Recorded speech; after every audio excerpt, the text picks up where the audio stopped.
For instance, let's say tonight on the way home, you were driving on a back street and saw a terrible accident in front of you. And you looked around for somebody else to help you, and there was nobody but you. So you stopped and you ran over. The car had flipped over, and you heard some groaning way over here in some weeds. You run over there, and you find a lady who's laying down. You pick her up, and you can notice she has a broken arm. And then she starts screaming for her husband. So you run back under, and you see a man pinned under the car, and the blood is just coming out of his neck. Which one of these two would you help first? Obviously, you'd help the one with the greater need.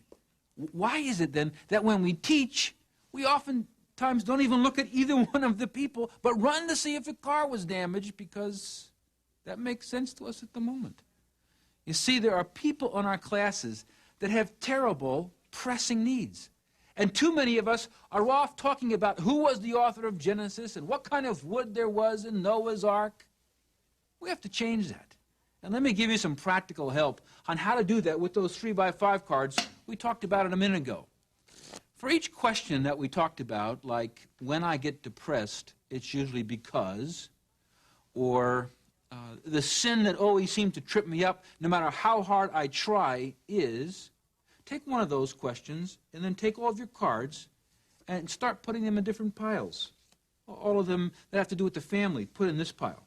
All of them have to do with money, in this pile, and so forth. And right as you go through these, you'll start making different categories as a visual picture of the major needs right in your class. And if this happens to you, like most people, you'll find out just in the process of doing this that you may have been answering in your class questions that not one person has been asking. Just listen to some of these right here. My husband refuses to let me participate in any money decisions. I think he may be hiding the money in case we get divorced. What should I do? Here's one. My doctor just told me I have a degenerative disease and will soon lose my ability to take care of myself. I don't want to be a burden to my family. If it gets really bad, can I kill myself and will God forgive me? Or this one.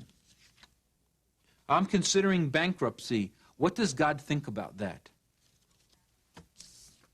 There's no passion in our sex life. My husband just uses me and I feel worthless after that. A man at work has been trying to have an affair with me. Why shouldn't I have one with him? You see, my friends, I don't care what church you're in, what class you teach, or what part of the country you live in. If you just ask the questions, you're going to get back the real answers. And when you get those answers and you put them in the categories like we were talking to you about, and finish your piles, you're going to have right in front of you a visual representation. Because the largest pile is the number one need, and that's where you ought to focus on teaching. So keep it simple. Pick only one need and plan a lesson or a series of lessons to meet the need, the most important one first. Number 3, forecast the need. What do I mean by that? Let's say you're teaching a bunch of high school students and you've picked out that one of the top needs is they really have problems with their parents and obedience, all right, and submission to authority. And that's the one need you try to pick out. Before you go to class and try to motivate them, you have to do step 3, and this is a real secret here. Most people don't understand this. That is, you say, if I'm going to deal with the issue of submission to authority and parents, what's the positive thing that will happen in that high school life if they do learn it? And what's the negative thing that's going to happen to them in their life if they don't learn it? If you spent 5 minutes on this, you'd have about 10 positives and 10 negatives. Now that is the part that you're going to use now. Now you're getting ready to say, that's the bait I can use for my high school class. And the issue is, now which one of all those should I take in the next box and help them feel the need to learn how to submit God's way? So they're saying inside, whoa, I I really do want to know about this. How do you do that? Will you tell me? Please tell me. And that's the next box. That's feel the need. Feel the need. Feel the need. And there's 7 different methods that you can use to build feeling. And we'll show that in a few moments. The deeper they feel it, the more motivated they are to learn. Therefore, whose job is it to help them feel? Answer? The teacher. Now, in a sense, box 1, 2, and 3 are before class. You find out what they are, you pick one out, and you forecast what the positives and negatives are. You come to class, you build the need till they feel it, and then the last box is you fulfill the need. You fulfill the need. Now, let's just play around for that for a moment. Let's just play around for you're the high school class, okay? We're going to deal with submission to authority. And somebody give me a benefit, a positive thing that I can help you, show you how to do that, or a negative thing that I'll try to then use over here on this high school class, to build the need feeling-wise. Okay? Give me something. Yes? If you rebel, you are giving away your guidance. You're giving away your guidance. How to be safe, in other words. Okay. So my job now is to build needs so that you feel to submit to authority on her idea that you'll lose guidance, okay? Give me a second. On the way home from a recent conference, somebody was driving me to the airport. And it was a college student, and it turns out he was deeply in love. And we began talking, and I said, well, are you going to propose to this young lady? And he said, I don't know. Well, do you love him? Love her? Oh, yeah. A lot? A lot. Does she love you? Oh, yeah. No kidding. Yeah, her parents are even up here this weekend at college. Really? Yeah, what do they think about you guys? Oh, they like it. They do? They think you should get married? Uh-huh. But I'm not sure if I can be sure. I mean, I'm not really sure that she's the one. Well, do you love her a lot? Yeah. But, I can meet somebody else 2 weeks from now that could be the right one. In other words, what you would love to have is a sense of guidance of how to be sure that when you marry that person, it's the right person. I said, the Bible tells you a way in one particular passage of how to be sure if you're marrying the right person or not. It has to do with submission to 3 separate things. Now, when it comes time for you to marry your person, and you're deeply in love, and yet you're scared to death, am I going to make a mistake and get divorced like all those other people? Wouldn't it be great to be sure in your heart that you were doing the right thing? Well, if you're interested, next week, I'm going to give you the 3 secrets of how to never again wonder if you're marrying the right person. Did it work? Next week. There's a single guy who says, what is it? Tell me. Now, what was that? It was through a story, right? It was dealing with something that she wasn't prompted. That was a real question. I was on the spot. You should be able to do that to me about anything. And I should be able to do that to you about anything. You're kidding me. I'm not kidding you. This is like driving. When you first learn to stick, put down the clutch, move the thing, now the gas, look out the mirror, and now, do you think about any of those things? Of course not. You're driving an automatic. But the point of it was, before long, it becomes what kind of nature to you? My friends, it's not because I'm teaching this course that I do this. There's thousands of people that can do this. You can do this. Think about what you want to say and say, now, how can I scratch you? How can I make you itch? What is that? Understand. Don't give them the answer until they're asking and the deeper the more they're going to learn.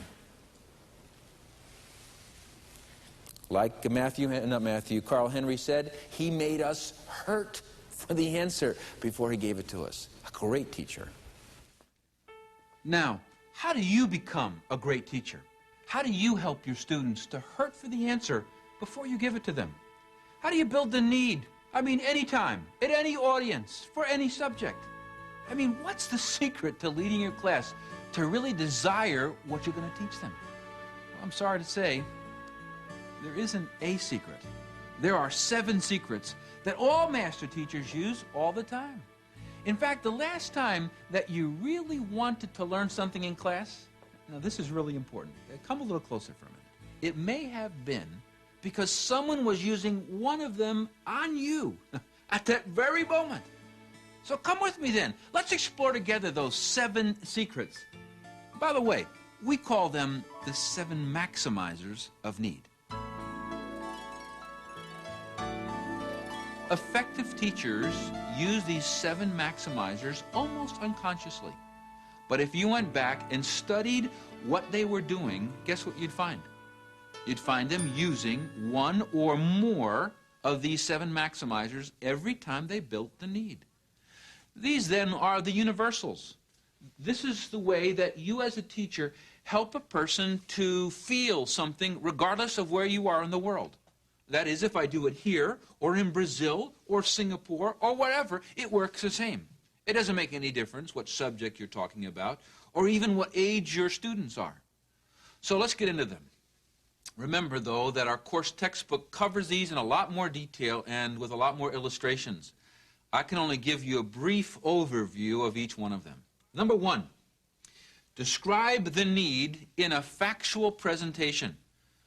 Think back for a moment to the law of application. Do you remember those graphic facts we gave to you about the young people today and what was really going on? Remember how you were feeling? Hopefully, if I did my job properly, you were feeling a need to do something. Well, the key to move an audience so that they really feel something by using facts is to find facts that have one of 2 characteristics. Number 1, either they're shocking or totally unexpected, or a second and a little bit more subtle is to present those facts in a certain way that all of a sudden they see those facts from this perspective in a whole new relationship. Oftentimes you see newspapers, especially like USA Today, using factual presentations, sometimes even with graphs or lists, to build in the mind of the reader to want to read the rest of the story. So use facts. When you see something in the paper, you say, oh, look at that. See that reaction in yourself? Look at that. Rip that part out and stick it somewhere. Keep a little file of facts that you could say, oh, I could use that if I was teaching on. Got it? All right. Number 2, express the need through storytelling. Through storytelling. This is the easiest of all methods to build the need.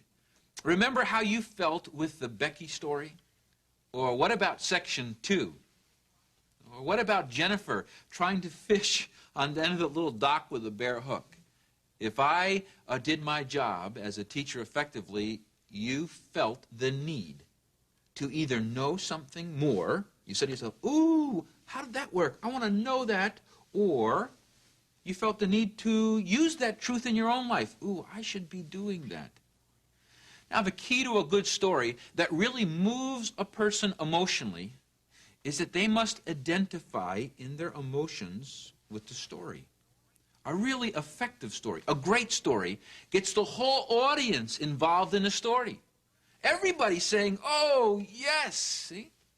A poor story gets only the teacher involved in telling the story, and everybody else is saying, let's move on.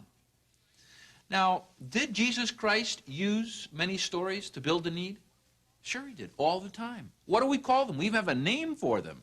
They're called parables. Over and over again, people were moved emotionally to the point that they were begging Jesus to tell them the answer. Well, in the resource guide, you're going to find a number of excellent articles that will help you in knowing where to find great stories. And then once you have that story, what's the secrets